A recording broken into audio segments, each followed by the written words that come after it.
சில்வருக்கு வந்து நீங்க பணம் கொடுத்துட்டு போயிருக்கீங்க. ம். 247. இப்போ கோல்டா வேணும்னு கேக்குறீங்க. ஆமாம் சார். கோல்டா தான் வேணும். இல்ல, சரி, கோல்டா தரேன், ஒன்றும் பிரச்சனை இல்லை. ம். இப்போ பஞ்சிங் பண்ணி வர்றது டைரக்ஷன்ல கொடுக்குறோம். இன்னைக்கு கன்னியாகுமரிக்கு வரைக்கும் இன்னைக்கு கொடுத்து விட்டேன். ஆக்சுவலி உங்களுக்கு மண்டே வெனஸ்டே கொடுத்துருப்பேன். இப்போ கோல்டா தரதுன்னா இப்போ இன்னைக்கு ரேட் வந்து 15,550 ஒரு கிராம். அந்த பிளஸ் 100 rupees-ஓட 15,650ங்க.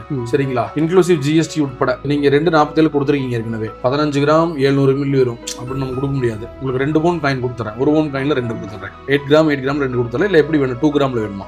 1 பவுன் காயின் 2. 1 பவுன் காயின் 2. சரிங்களா? அப்போ 16 × 15,650. அப்போ 2,50,400 நீங்க எனக்கு தரணும். ஆனா நீங்க ஏற்கனவே எனக்கு பே பண்ணிருக்கிறது 247 பே பண்ணிருக்கீங்க. இனி ஒரு 3,400 நீங்க எனக்கு எக்ஸ்ட்ரா பே பண்ணணும். நீங்க ஏற்கனவே சில்வர் பே பண்ணிட்டு போயிருக்கீங்க.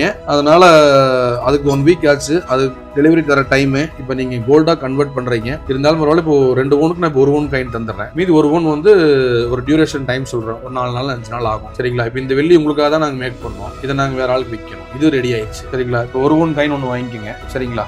8 கிராம் 916 அமௌண்ட் அதில் தான் குறைக்க முடியாது சார். ஜி ஒண்ணுமே பண்ணல ஜி. இப்படி யாராச்சும் இப்படி மாத்தி தருவாங்களா?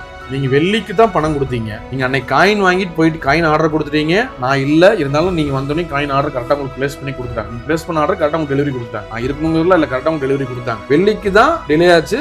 அது நாளைக்கு நாங்க தரப்போறோம். நீங்க வெள்ளி வேணாம்னு 3 நாள் எங்கிட்ட கேட்டுட்டு இருந்தீங்க. சரி, நேரில் வாங்க டிஸ்கஸ் பண்ணிக்கலாம்னு சொன்னேன். வெள்ளிக்கு பதிலாக கோல்டு தரக்கு நான் அக்செப்ட் பண்ணிட்டேன். அதை எப்படி கம்மி பண்ண முடியும்? டெய்லி என்ன ரேட்? அது உடனே அதுவும் இல்லாம 100 rupees புக்கிங்க்கு வந்து நம்ம டியூரேஷன் வந்து 4 days வைப்போம் டெலிவரி. ஆனா நீங்க ஏற்கனவே வெள்ளிக்காக கொடுத்து 1 வீக் ஆயிடுச்சு. அதனாலதான் ஒரு காயின் இப்ப தரேன் நான். அன்னைக்கு நம்ம வாங்கினது 14,400. இல்லைங்க, இது மாத்தி கொடுத்துருக்கேன்ல. நீங்க அதே யோசிக்கிறீங்க. வேற எந்த கடையிலயாவது மாத்தி தருவாங்களா? நீங்க சொல்லுங்க. அதான் நான் யோசிக்கிறேன். ஆர்டர் பிளேஸ் பண்ண ஆர்டர் தான் வாங்கிக்கணும்னு சொல்லுவாங்க. நீங்க 2-3 நாளா அப்ரோச் பண்ணி கேட்டீங்க போன்ல. நேர்ல வாங்க, ஃப்ரீ டைம் வாங்க, சாட்டர்டே வாங்க, யோசிச்சு உங்களுக்கு வேணுங்கிறத நான் கன்வீனியன்ட் பண்ணி தரேன். அப்போ உடனே ஒரு காயினும் தர்றேன். ஸ்பாட்ல ஒரு காயினும் நான் உங்களுக்கு தர்றேன். சரி, எடுத்துக்கங்க.